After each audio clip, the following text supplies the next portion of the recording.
Partai Keadilan Sejahtera atau PKS akhirnya memutuskan merekomendasikan secara resmi untuk memilih pasangan Capres-Cawapres Amin Rais dan Siswono Yudhoyono. Keputusan partai yang dibacakan oleh Presiden PKS Hidayat Nur Wahid ini diperoleh dalam pertemuan Majelis Syuro kelima PKS di Jakarta 30 Juni lalu. Menurut Hidayat, terpilihnya figur Amin tidak terlepas dari 3 kriteria pokok yang diinginkan PKS, yakni reformis, demokratis, dan islami. Minggu lalu, para capres dan cawapres memasuki tahap akhir kampanye pemilu presiden. Wiranto menutup kampanyenya di lapangan Merdeka Medan dan menegaskan tentang pentingnya rakyat mendapatkan perlindungan dan jaminan keamanan. Megawati Soekarno Putri dalam kampanye terakhirnya di lapangan Konisario Manado mengingatkan kembali simpatisannya untuk tidak terpengaruh operasi serangan Fajar pada Minggu tenang menjelang 5 Juli. Sementara capres dari PAN, Amin Rais, menggelar kampanye terakhirnya di Kendari dan Makassar, Sulawesi. Dalam kampanyenya, Amin minta Panwaslu dan polisi melakukan pengusutan jika menemukan ada yang terlibat politik uang. Susilo Bambang Yudhoyono menutup kampanyenya dengan menyampaikan pidato politik yang mengungkapkan keinginannya untuk membawa Indonesia lebih baik, mulai dari pemberantasan korupsi, perbaikan ekonomi, kesehatan, dan pendidikan. Yudhoyono juga mengingatkan kemungkinan adanya kecurangan. Usai menyampaikan pidato politiknya, SBY menghadiri undangan Kaukus Pemuda Bhinneka Tunggal Ika di Jakarta. Hamzahas mengakhiri kampanye putaran terakhir di alun-alun barat Kota Serang tanggal 1 Juli 2004. Hamzah mengaku optimis untuk dapat lolos pada putaran kedua pemilu presiden. Acara debat calon pasangan presiden dan wakil presiden yang diselenggarakan KPU pada hari pertama menampilkan pasangan Amin Rais Siswono dan Megawati Hasyim Muzadi.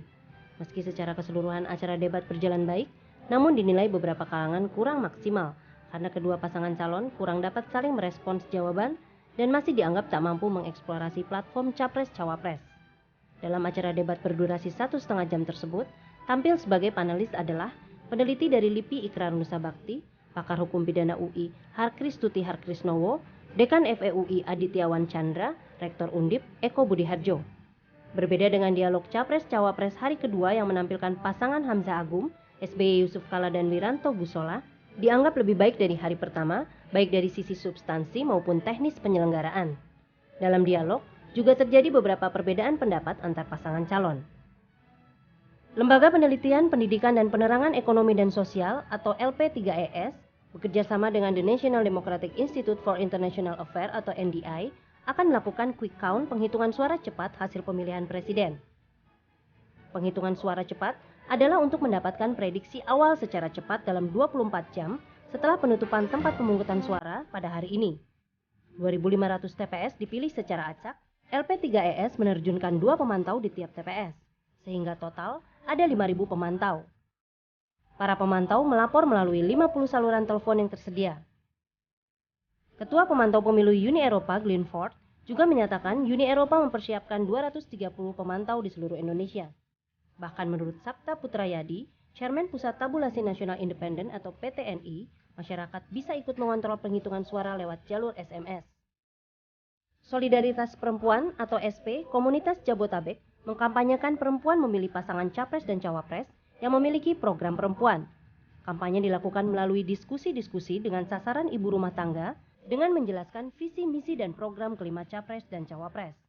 Program perempuan tersebut adalah memberantas korupsi, mewujudkan perdamaian, membebaskan perempuan dan rakyat dari beban hutang, menegakkan HAM dan hak perempuan, menghapus berbagai bentuk diskriminasi, mengembalikan kedaulatan rakyat, dan memperkuat akses dan kontrol perempuan atas keputusan politik.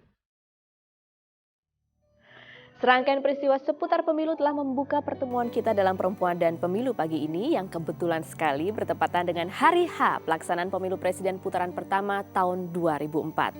Setelah melalui berbagai persiapan dengan segala kelebihan maupun kekurangannya, pemilu presiden putaran pertama 2004 mulai digelar pagi ini.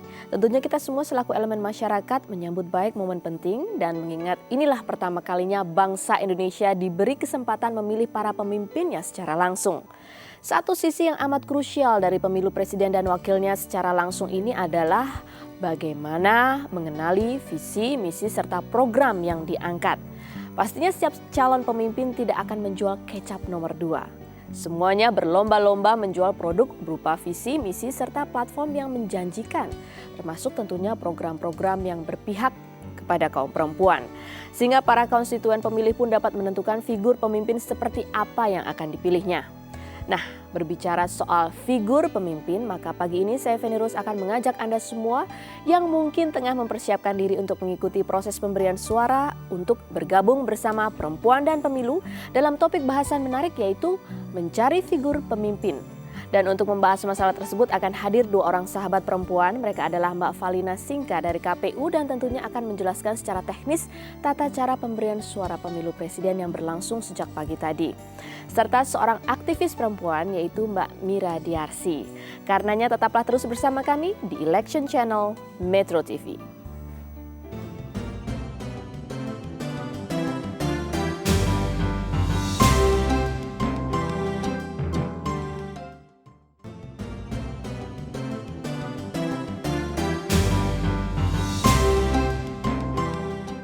Mencari figur pemimpin tentu tidak semudah membalik telapak tangan. Banyak hal yang perlu dicermati dan salah satunya adalah dengan menjalani prosedur yang ada yaitu pemilu presiden untuk putaran pertamanya yang berlangsung tepat hari ini. Nah, untuk membahas tata cara dalam pemberian suara pemilu presiden putaran pertama telah hadir Mbak Valina Singka dari KPU. Selamat pagi Mbak Valina. Selamat pagi. Senang sekali bergabung di sini lagi Ya, bersama senang sekali ketemu Feni lagi di pagi hari ini. Gimana Mbak, persiapan pemilihan presiden ini kemarin bagaimana? Apakah lancar? Kalau mungkin ada kendala, itu kendalanya di mana sih Mbak? Ya, untuk persiapan pemilu presiden kali ini memang jauh lebih baik ya dibandingkan dengan pemilu pada legislatif. waktu kita mempersiapkan pemilu legislatif ya. Ya oleh karena memang ternyata lebih sederhana untuk persiapan. Kertas suaranya juga cuma satu ya. Betul ya. Sehingga memang untuk logistik terutama memang jauh lebih baik lah katakanlah ya dibandingkan dengan legislatif kemarin.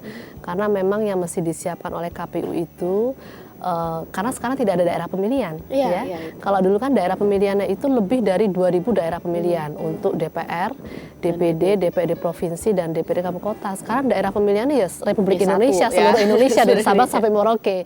Nah, ini punya implikasi teknis kepada surat suaranya. Jadi hanya ada satu surat suara untuk seluruh Indonesia. Satu macam jadi surat tidak dibeda-bedakan ya. Tidak dibeda-bedakan. Nah, ini memang memudahkan kami untuk mempersiapkannya karena hanya ada satu film. Jadi satu film dicetak untuk seluruh Indonesia. Jadi cepat ya semuanya, tidak relatif lebih baik lah ya dibandingkan dari yang kemarin. Kalau kendalanya sendiri secara teknis kalau dari pemilihan presiden putaran pertama ini apa sih Mbak?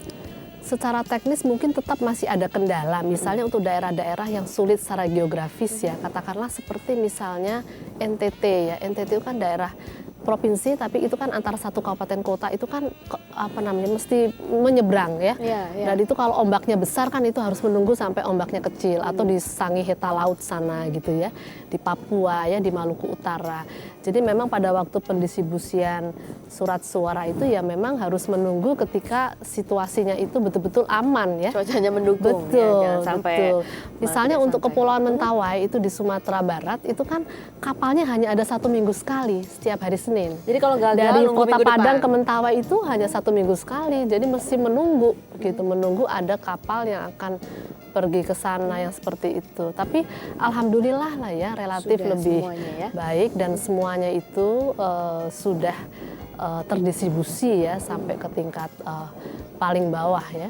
Jadi semuanya sudah. Nah ini kalau bicara lagi ya memang hari ini sudah dimulai pemilihan, tapi mungkin ada baiknya juga dijelaskan lagi sebenarnya tata cara sah atau tidak sahnya itu. Iya. Jadi jangan sampai meskipun nanti sudah terakhir-terakhir ini ya, udah jam 10 kan sampai jam 12 ya Mbak ya? Sampai jam 1. Oh, sampai jadi jam TPS 1. itu dibuka mulai jam 7 pagi sampai jam 1 siang. Oke, masih ada kesempatan. Jangan sampai salah. Ini kayaknya lebih sederhana nah, juga ini ya. juga agak penting diperhatikan para pemilih ya, karena minggu malamnya itu kan final Piala Euro, Piala Eropa ya. Ya mudah-mudahan tidak pada kesiangan hari ini ya. Sehingga mereka tetap bisa pergi ke TPS untuk menggunakan hak pilih. Bangun kesiangan dan lupa ini apa ya? Tim mana kok nggak ada timnya? Pemilihan presiden dan wakil presiden. Tapi ini lebih sederhana ya, artinya mencoblos hanya di kotak pasangan ya. Mungkin bisa diperlihatkan ya nanti ini. Pada waktu pemilih datang ke TPS ya, nanti petugas KPPS akan memberikan surat suara yang sudah terlipat seperti ini. Oh, saya kira notice dilipat, tadi itu. Iya, ini dilipat seperti ini ya. Terus nanti ketika mereka masuk ke bilik suara, ini mesti dibuka surat suaranya. Ya, bukanya jangan hanya separuh seperti ini ya. Karena kalau separuh seperti ini nanti coblos ya Bolong terkena belakang. yang belakang menjadi suara tidak sah. Jadi nanti para pemilih ya Dibuka semua. ini yang belum pergi ke TPS ini ya. yang Ini belum sampai pergi. jam 1 siang ya. Ini Tapi kalau yang sudah di mesti TPS dibuka lebar seperti ini. Jadi ini ya sebesar ini ya. Sebesar ini Tapi di sana ada suara-suaranya. dijelaskan lagi kan ya? Akan dijelaskan oleh petugas KPPS ketika pada waktu membuka TPS juga akan diulang-ulangi sampai jam 1 siang. Jadi seperti ini ya, surat-suara selembar dibuka lebar-lebar, nanti baru ditaruh di meja surat suara ya, di meja bilik suara. Kemudian yang dinamakan suara sah itu ya adalah apabila pemilih mencoblos di dalam kotak segi 4 yang disediakan ya. Ini nomor urut ya 1, 2, 3, 4, 5 ya. Bintang-bintang ini nomor urut Lalu ya. ini foto capres-cawapres, di bawahnya namanya. Nah, pemilih mencoblos di mana saja asalkan di dalam kotak segi 4. Boleh di foto capres, cawapres, di namanya atau di nomor urut, Nggak silahkan, masalah ya? nggak masalah ya. Itu suara sah ya. Nah, suara tidak sah itu apabila mencoblos di luar kotak segi 4. Udah disediakan kotaknya selebar ini, si mencoblos di luar itu tidak sah Tidak ya? sah ya, apa di sini ya, apa di sini ya, pokoknya di luar kotak segi 4 nggak sah. Atau nah ini Feni yang penting, atau coblos silang. Coblos silang. Jadi gimana? mencoblos lebih dari satu pasangan calon. Atau memilih pasangan sendiri gitu ya? Atau Misalnya pilih ini wakilnya ini, itu nggak boleh. Nggak boleh. Kadang-kadang kan ada yang seneng capresnya yang nomor urut sekian. Cawapresnya nggak cocok pengennya. Cawapresnya sukanya yang nomor urut sekian. Nah itu nggak boleh. Itu nggak sah ya. Jadi harus mencoblos satu pasangan calon. Yang sudah ada ya, diterima dari 5 itulah pilihannya. Jadi jangan bikin pilihan sendiri. Jangan nambah pilihan. Iya. Nah ini mengenai pengawasannya nanti kan sesudah jam 1, terus kemudian langsung penghitungan Langsung ya? pemungutan suara jam 7 sampai jam 1 Jam 1 siang. siang. Kemudian langsung dilanjutkan dengan proses penghitungan suara. Penghitungan suara seandainya, ini kan pengawasnya juga sama seperti yang legislatif ya? Ada unsur Ada apa? saksi. Ada saksi. Jadi selain petugas KPPS di situ ya, ada saksi ya, ada pemantau dan ada masyarakat pemilih di situ yang akan memperhatikan proses penghitungan suara. Seandainya nih ada masyarakat yang ikut memantau kemudian merasa kok ada pertanyaan atau kok ini nggak sah sih padahal gini, atau ada pertanyaan atau ada keberatan seandainya, itu bagaimana cara menyampaikannya? Mereka bisa menyampaikan di situ, nanti ada saksi ya. Di 5 pasangan calon ya, mereka nanti akan menghadirkan para saksinya di TPS. Kemudian juga ada yang namanya pemantau. Pemantau ini adalah ada pemantau lokal ya, domestik, ada pemantau internasional. Mereka yang sudah mendapatkan akreditasi dari KPU ya, mereka berhak untuk memantau dan masuk di dalam TPS disediakan kursi. Mereka duduk sama-sama dengan para saksi dari tiap pasangan calon. Jadi kita ngomongnya ke Jadi mereka. kalau mereka ada keberatan, ada sesuatu yang ingin disampaikan, sampaikanlah terlebih dahulu pada para pemantau atau para saksi. Kemudian mereka ini akan menyampaikannya pada petugas. Kalau memang KPPS. ternyata ada masalah, itu apakah hari itu bisa diselesaikan atau menunggu kemudian dilaporkan lagi ke KPU pusat atau Justru bagaimana? itulah pentingnya ada saksi dari tiap pasangan calon. Jadi apabila pada waktu penghitungan suara ya tiba-tiba dianggap ada sesuatu yang menyimpang katakanlah ya, akan langsung diselesaikan pada waktu itu juga. Saat itu pada juga. hari itu juga ya. Jadi tidak menunggu berlarut-larut kemudian sesudah pengumuman baru ada yang protes segala macam, tidak ya. Jadi kalau bisa hari itu juga Kalau bisa diselesaikan. hari itu juga, asalkan saksinya lengkap ya. Baik. 5 pasang calon ada saksi di situ. Oke, baik. Baik Mbak Valina, kita akan melanjutkan perbincangan lagi dan setelah ini kita akan berbincang-bincang dengan seorang aktivis perempuan yaitu Mbak Mira Diarsi, tapi setelah jeda pariwara berikut ini.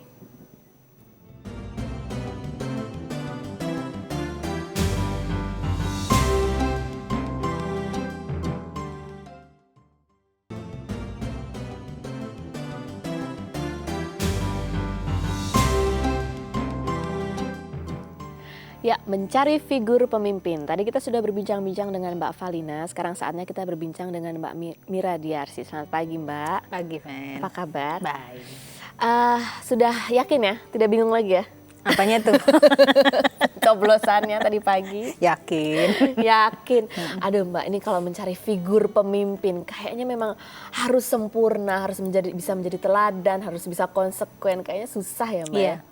Nah ini kalau sebenarnya idealnya untuk negeri ini sebenarnya figur pemimpin seperti apa sih yang Dibutuhkan. ideal yang dibutuhkan? Nah, iya. Saya kira kalau ini levelnya kan pemimpin nasional ya, tapi jadi pertama kali dia harus tahu masalahnya apa sih. Masalahnya baik dari manajemen kepemimpinannya di dalam birokrasi pemerintahan tertinggi maupun persoalan substansial yang harus segera disolusikan, dicari solusinya. Jadi sebetulnya sebetulnya orang yang bisa mendengar, cukup punya pikiran yang terbuka gitu, open mind banget untuk melihat apa persoalan yang krusial.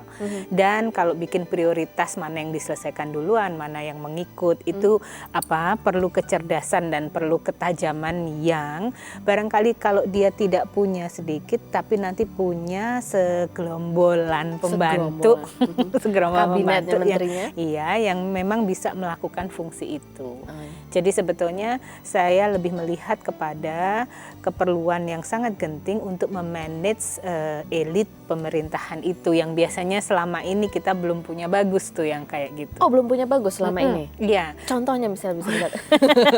Spesifik, kita membahas kan nggak boleh mengulang kesalahan yang lama. Oke. Iya, tapi kan yang terutama tidak terjadinya solidity gitu ya, tidak adanya kesatuan di dalam manajemen, yang satu bilang apa, yang satu bilang apa, sehingga mana persoalan yang lebih krusial yang harus ditangani itu seringkali keteteran gitu loh. Jadi itu tidak membuat banyak orang menjadi cukup optimistik. Sekarang kalau kita ke jalan raya, kita ngobrol sama orang-orang gitu, ala Bu, saya siapa aja juga saya cuma nyupir doang misalnya gitu loh. Itu kan nada-nada pesimistik yang cukup tinggi dari kalangan masyarakat. Mereka hampir tidak punya suara, alah siapapun juga siapa sama aja, pengaruh gitu katanya, nggak ngefek katanya gitu. Nah, ini kan Mbak, kan kalau legislatif kemarin kan sekarang ini pemilihannya langsung nih. Kalau kita dengar dari beberapa capres dan juga cawapres mengatakan bahwa nanti kabinet saya itu akan tidak didominasi oleh satu partai, misalnya partai saya aja, tapi juga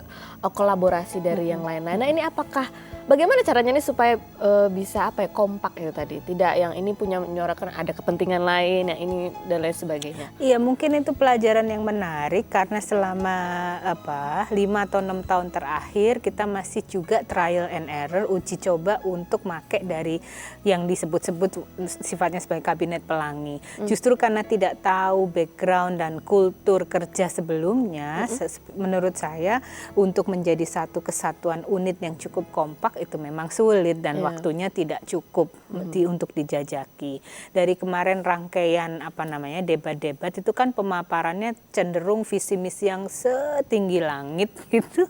Awal-awal. Iya.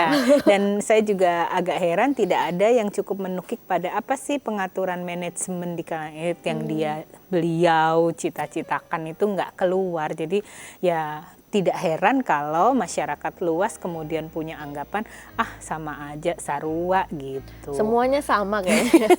Karena nggak ada yang spesifik, tapi juga kita bingung gitu yang apa yang itu ternyata memang bagaimana cara kemudian kabinetnya memanagenya seperti apa, kepemimpinannya nanti seperti apa di kabinet seperti itu ya. Nah, sekarang masalah kalau kita kemarin ya seru banget, itu lebih seru kalau menurut saya daripada Piala Eropa ya.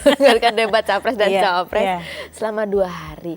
Nah, ini mengenai masalah kepedulian capres dan cawapres terhadap masalah perempuan dan juga kesetaraan gender. Kalau saya pribadi melihat, kayaknya semuanya mengkhawatirkan. Iya, memang. Yang menarik sebagai juga orang yang berkecimpung lama di sini, pada saat terjadinya debat itu SMS masuk berupa juga skeptisisme, kemarahan, kejengkelan dari kawan-kawan se-Indonesia itu ya, teman-teman yang bergerak. Kok gini sih, kok gini ya. Saya cuma bilang ya memang kita belum punya orang yang mengerti permasalahan pokok dari persoalan gender itu. Sebetulnya visi-visi yang dibilang soal perempuan juga masih merupakan faset-faset kecil persoalan perempuan, tapi bukan permasalahan secara menyeluruh. Iya, jadi yang paling sayang karena what is the real problem, masalah pokoknya apa itu yang belum dikenali mungkin oleh lima-limanya menurut saya.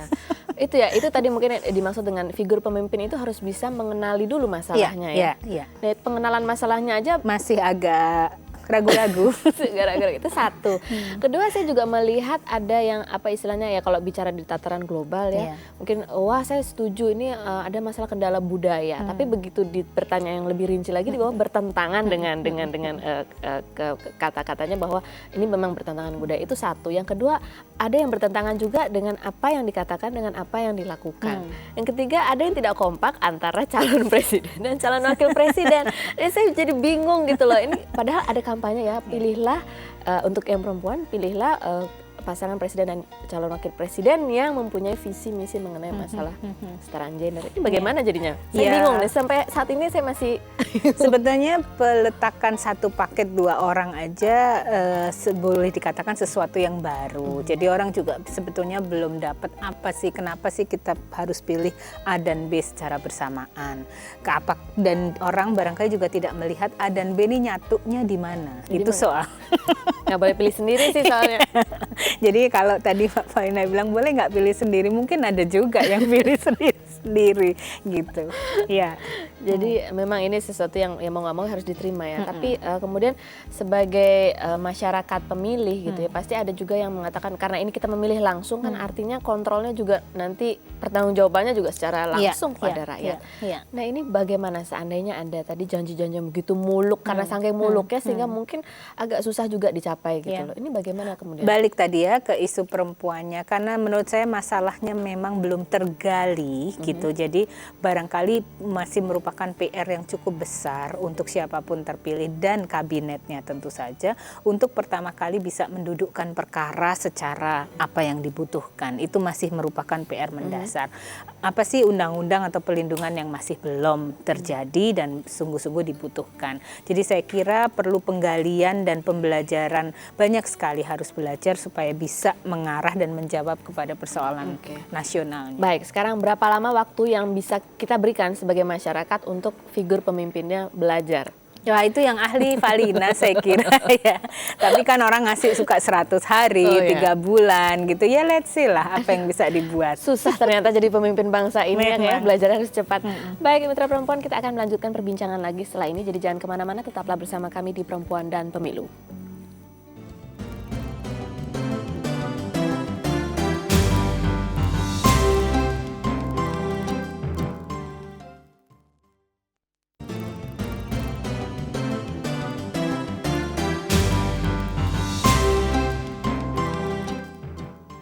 Mencari figur pemimpin, itulah topik kita pada pagi hari ini dan hadir bersama kita yaitu Mbak Falina Singka dan juga Mbak Mira Diarsi. Tapi sebelum kita melanjutkan perbincangan, kita akan mendengarkan dulu bagaimana pendapat masyarakat tentang figur pemimpin yang diharapkannya. Kita saksikan.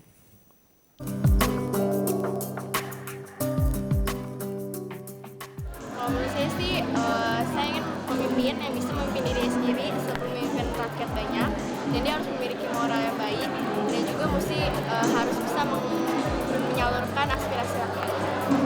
Kalau saya sebagai tambahan, menurut saya sekarang Indonesia saya rasa butuh pemimpin yang punya visi dan misi yang jelas. Tapi bukan cuma jelas, tapi realistis gitu loh, bisa direalisasikan. Jadi intinya pemimpinnya itu harus punya visi dan misi yang jelas, serta realistis.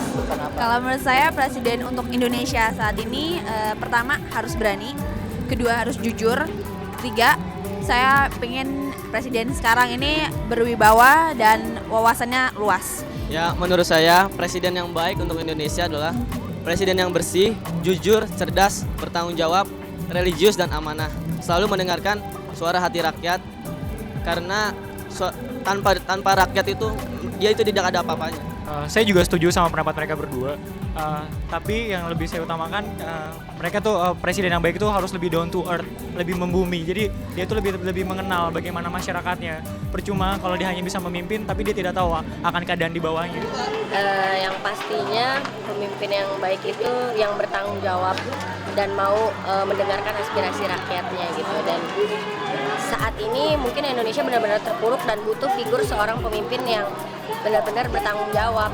Ya, menurut saya pemimpin negara itu mempunyai perasaan mengerti terhadap rakyat yang pertama. Terus kemudian saya ingin presiden yang sekarang ini itu mempunyai nilai yang bisa menghapus privatisme yang ada sekarang ini.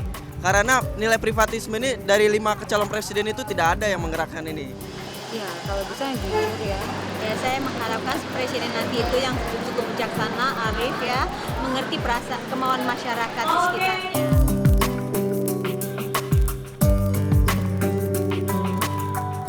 Pimpinlah bangsa ini dengan sebaik-baiknya. Kalian sudah mempunyai visi dan misi yang pas, juga program kerja yang pas. Cobalah buktikan, tunjukkan kepada kami khususnya, tunjukkan kepada dunia bahwa Indonesia memiliki pemimpin yang baik. Selalu dengarkan suara rakyat dan selalu memimpin tanpa KKN. Dan karena saya remaja, tolong perhatikan nasib kaum remaja untuk seterusnya agar bangsa ini generasi penerusnya tidak jelas. Saya minta jaga kepercayaan bangsa ini yang telah diberikan untuk calon presiden nanti. Tolong lihat bahwa Indonesia tuh nggak cuma dia, nggak cuma golongannya, nggak cuma keluarganya, nggak cuma orang-orang di sekitarnya, tapi Indonesia tuh terdiri dari berbagai pulau, terdiri dari berbagai orang di pelosok-pelosok Indonesia ini. Jadi tolong perhatikan kami, perhatikan tiap-tiap kebutuhan dan aspirasi kami. Para pemimpin nantinya semoga saja lebih bisa mensejahterakan rakyat kita, lebih bisa yang penting satu mungkin keamanan dan harga-harga jangan terlalu mahal lah gitu. Kasihan yang di bawah-bawah nanti kan mereka tambah terpuruk lagi. Mudah-mudahan setelah mereka menjadi presiden menepati apa yang mereka pernah ucapkan kepada masyarakat agar masyarakat ini benar-benar merasakan bahwa pilihan mereka tidak salah. Harapannya yang paling utama saya pikir itu mengenai ya komitmen mereka mengenai pemberantasan korupsi ya. Satu, yang kedua mengenai penegakan hukum yang selama ini menurut saya merupakan hal yang membuat negara kita ini menjadi hancur gitu ya. Mudah-mudahan presiden nanti yang kepilih ya bisa membuat Indonesia maju, bisa keluar dari krisis. Ya kalau bisa jangan modal janji aja gitu, kalau bisa tepatin.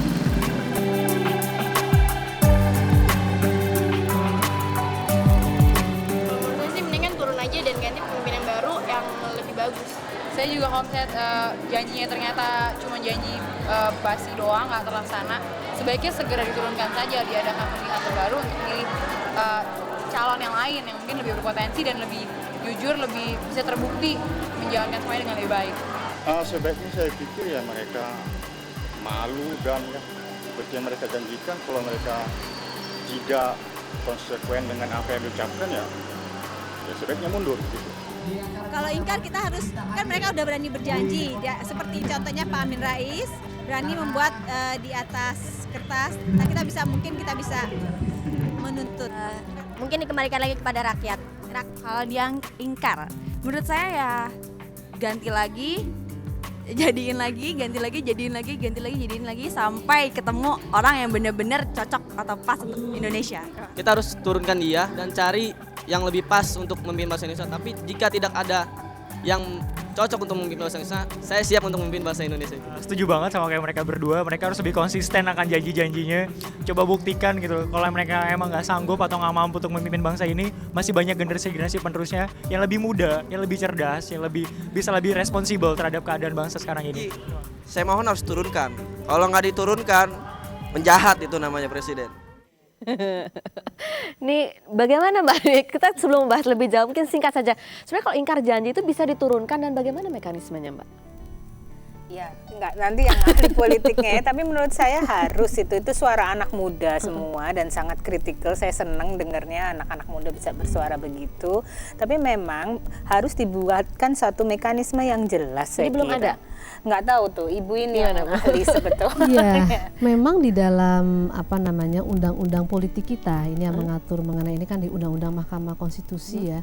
Memang itu dikatakan presiden itu bisa diturunkan ya apabila DPR menyampaikan pendapatnya ya, yang mesti nanti harus dilihat oleh Mahkamah Konstitusi ya apabila mereka melakukan pelanggaran hukum yang berat ya seperti tindak pidana korupsi ya, penyuapan atau perbuatan-perbuatan tercela lainnya, ataupun apabila mereka tidak lagi memenuhi syarat sebagai presiden yang itu sudah diatur di dalam persyaratan ketika mereka mendaftarkan pada KPU pasal 6 Undang-Undang Nomor 23 mengenai pemilihan presiden dan wakil presiden itu ada 20 syarat kan. Itu harus dipenuhi, kalau sudah tidak memenuhi apabila itu DPR jadi yang seperti berhak. itu. Jadi memang kalau dikaitkan dengan Mbak Mira tadi ya, tadi bagus sekali itu tayangan. Ada yang siap jadi presiden. Baik.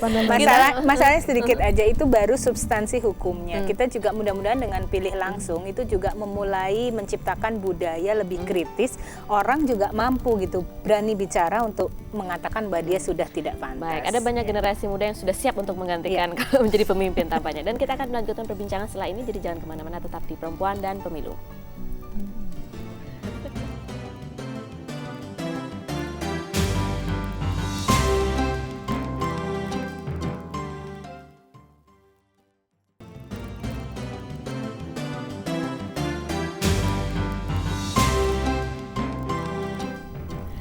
Ya, tadi kita sudah dengar bagaimana harapan masyarakat begitu besarnya dan bahkan mereka mengatakan bahwa kalau memang ingkar janji turunkan saja, naikkan lagi, turunkan, naikkan sampai dapat yang pasti. Ini Mbak Valina, tadi kalau kita bicara memang ini negara ini sedang belajar ya, sistemnya juga sedang baru. dibangun. Tapi kalau diberi gambaran nanti pemimpin dari hasil pemilihan rakyat secara langsung sekarang ini itu seperti apa sih batas-batas kewenangan, kekuasaan itu seperti apa, Mbak? Ya ini kan memang kita menuju yang namanya sistem presidensial yang murni ya, karena kita menganut sistem yang sama sekali baru, pemilihan presiden secara langsung. Jadi memang presiden yang akan terpilih nanti ini mempunyai kekuasaan yang sangat tinggi dan legitimate, itu diakui absah ya oleh konstitusi kita, Undang-Undang Dasar 45. Dan sistem check and balancesnya itu kan memang kemudian seorang presiden itu bisa di-impeach atau dijatuhkan, diturunkan apabila memang parlemen kita, dalam hal ini DPR ya, yang kemarin terpilih, yang sekarang akan terpilih melalui pemilu yang kemarin, betul-betul melakukan tugasnya secara baik, mengontrol performance dari presiden, wakil presiden kita terpilih nantinya.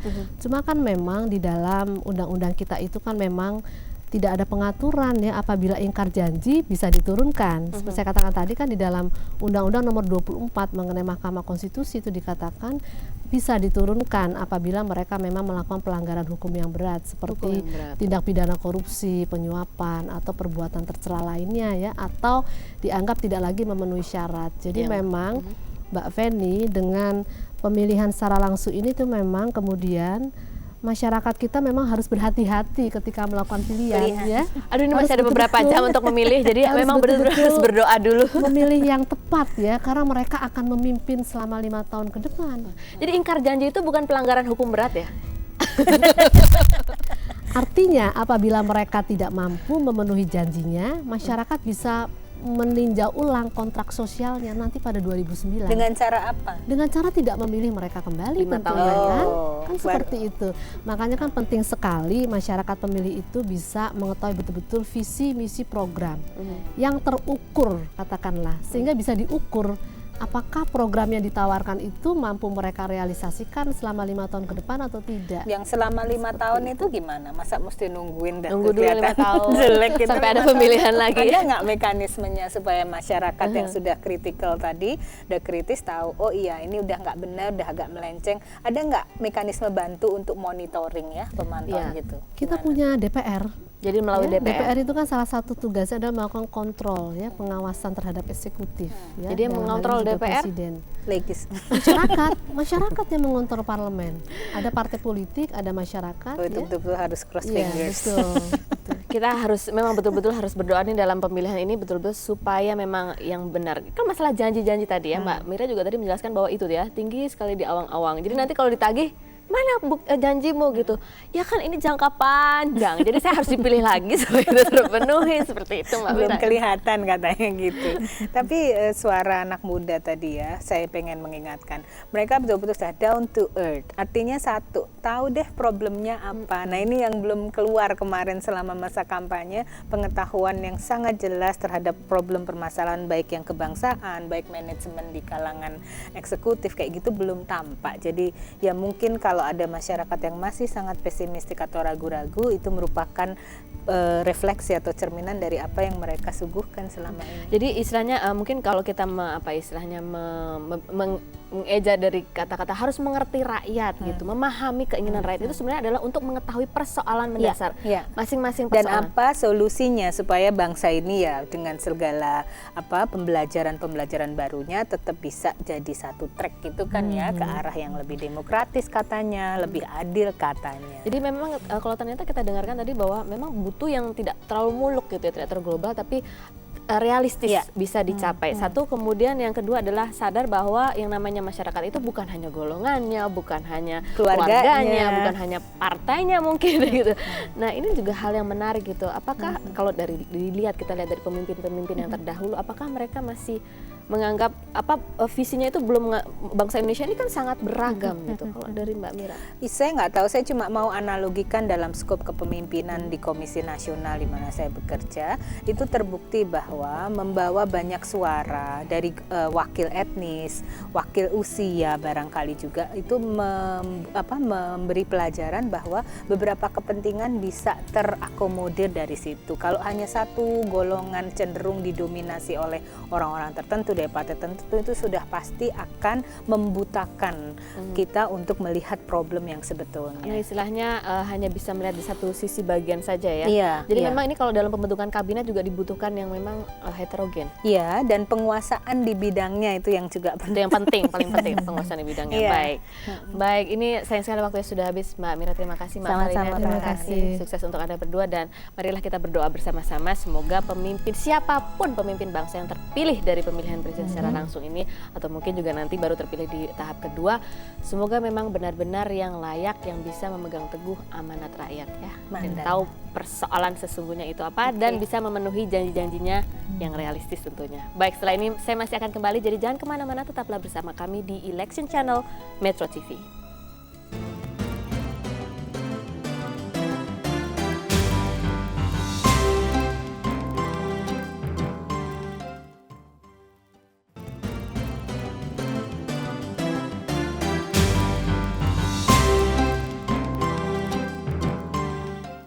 Mitra Perempuan, ada banyak cara untuk menyampaikan suara politik Anda, dan salah satunya dengan menyalurkan aspirasi Anda lewat pemilu 2004 ini. Nah, bagi Anda yang mungkin masih di rumah dan baru bersiap-siap, saya ada informasi bagi Anda supaya tidak salah dalam pencoblosan. Nanti Anda akan mendapatkan surat suara seperti ini. Jangan lupa tadi seperti diterangkan oleh Mbak Falina, dibuka semua lebar-lebar baru dicoblos. Dan cara pencoblosannya adalah Anda boleh mencoblos di dalam kotak pasangan calon yang Anda pilih ya, boleh di salah satu fotonya atau nomornya atau namanya, asal tetap di dalam kotak pasangan calon yang Anda pilih. Suara Anda tidak sah apabila Anda mencoblos di luar atau Anda mencoblos silang, yaitu Anda mencoblos calon presidennya di sini, wakilnya di sebelah sana. Pokoknya Anda mencoblos di kotak yang berbeda, itu suara Anda tidak sah. Dan bagi Anda yang sudah mencoblos, semoga pilihan Anda itu betul-betul adalah pemimpin yang memang dibutuhkan oleh negeri ini dan bisa memegang teguh amanat rakyat. Dan mungkin bagi Anda yang tengah bersiap-siap, jangan lupa ya, jangan sampai salah, dan ada baiknya kita berdoa dulu semoga hati nurani Anda yang memimpin. Nanti bila ada mungkin pasangan calon Anda yang tidak masuk ke putaran berikutnya atau tidak terpilih, jangan kecewa, karena yang terbanyak terpilih itu adalah memegang amanat rakyat. Jadi sebaiknya kalau memang menang terpilih menjadi pemimpin bangsa ini bukan suatu berkah, tapi sebuah tanggung jawab. Dan selamat mencoblos bagi Anda semuanya. Saya Feni Rus harus undur diri. Terima kasih atas perhatian Anda selama 1 jam ini. Saya Feni Rus beserta seluruh kerabat kerja perempuan dan pemilu ucapkan terima kasih dan mohon undur diri. God bless you and bless our country. Merdeka!